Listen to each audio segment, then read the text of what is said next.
Chair Wars by Jerry Robushka. I'm Anna, and I'll be playing first girl. And I'm Allie, and I'm the second girl. We will also be spinning into multiple characters throughout this performance. Have you ever had something that was rightfully yours, that was taken from you, and the other was just too stubborn to give it up? Well, this is a display of something just like that. Only slightly more overdramatic than real life. We hope you enjoy.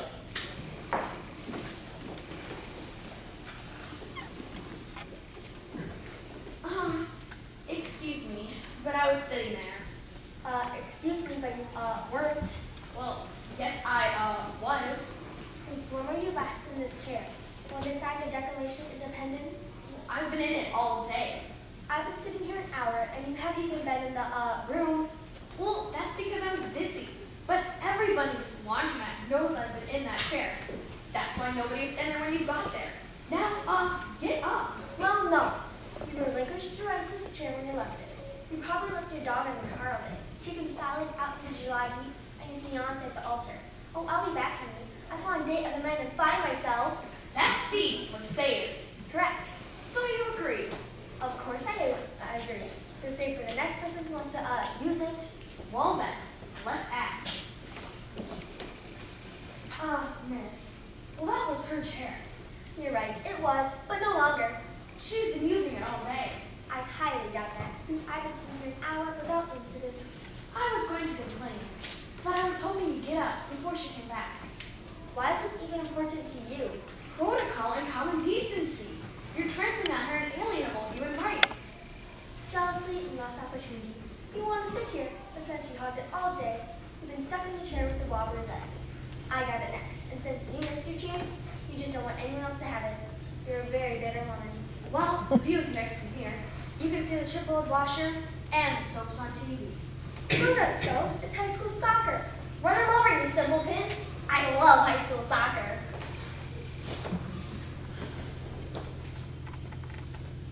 That's it. I'm calling manager. Oh, that's mature. Excuse me, but is there some sort of problem here? She won't get out of my chair. Tell her to move. Okay, get up. It's not working. I said get up. Actually, she doesn't have to get up. I saved that chair. I put gum on it so no one else would sit there.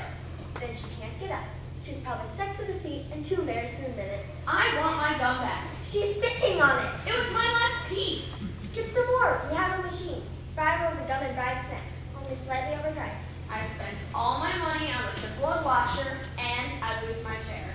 You've already lost your chair and the gum. You have nothing. I think I'm going to sit here all day. Ma'am, your clothes are dry. I'll get to them. I need to use the dryer.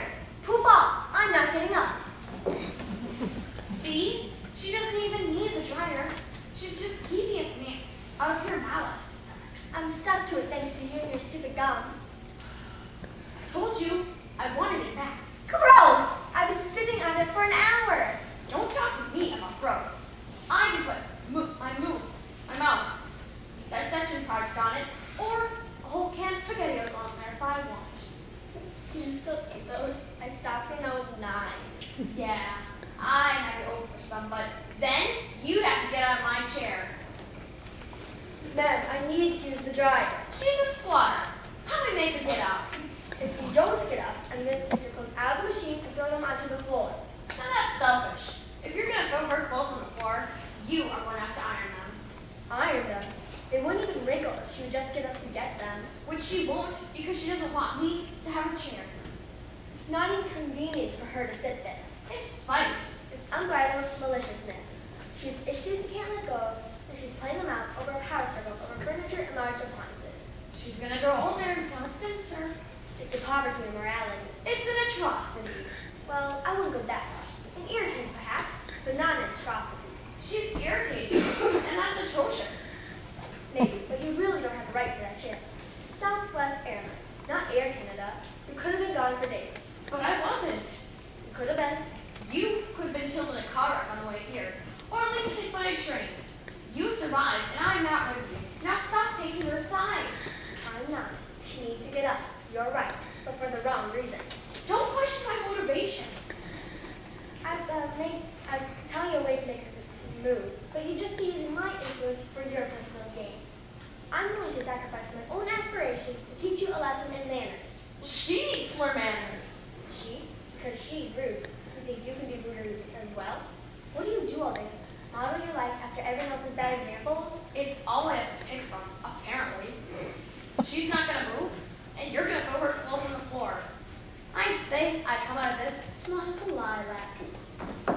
You put gum on my chair. How polite is that? I told you, I wasn't finished with it. Oh, but you were. Besides, if I get up now, I'll have gum all over my pants, and I'll be a total laughingstock. I can't emotionally afford humiliation, nor physically. And to buy my own washer and dryer as safe. So as you can see, I ruled the roost. Don't you'll excuse me? That is my magazine. It is, not. I was reading that before I, left. Really? What did you think about the article in Guatemala? Interesting, entertaining, and informative. I was there. I wish you were there now. And you're wrong. It's biased, inaccurate, and gymnastic. It can't be. Isn't. Anyways, you are not supposed to be reading it. I'm not? No, because I'm supposed to be in that chair reading that magazine. Well, you're lucky, because it's chock full of politically motivated misinformation.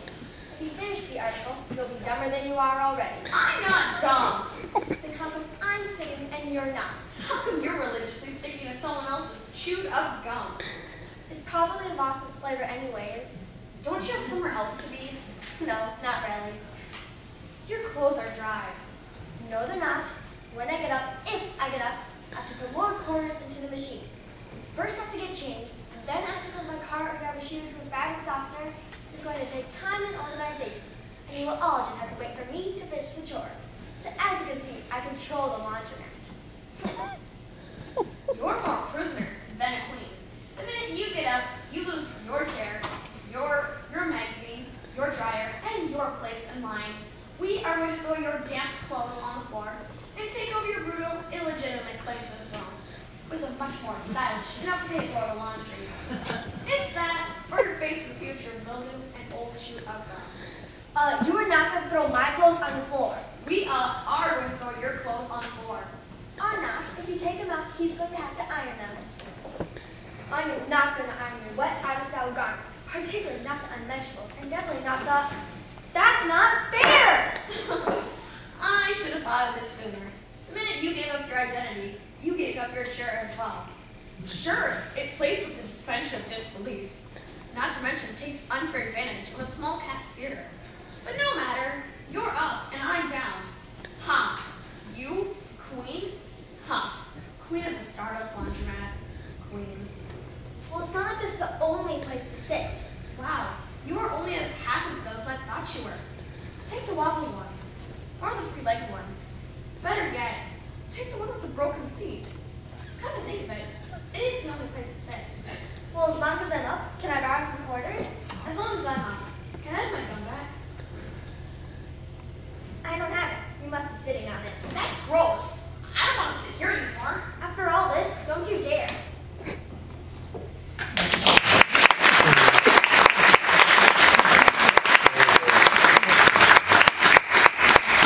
Did you get it all? And that's the end of the Parents' Night. Thank you for joining me.